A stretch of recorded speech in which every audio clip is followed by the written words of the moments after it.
जनीर खाइबा रेसिपी अचार।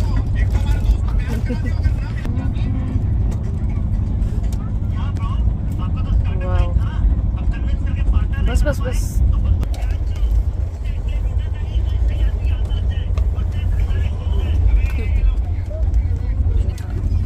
थोडासा आलू, हाँ थोड़ा सा आलू की सब्जी, दो आलू, आलू कोसा, पूरी, अचार, चिप्स।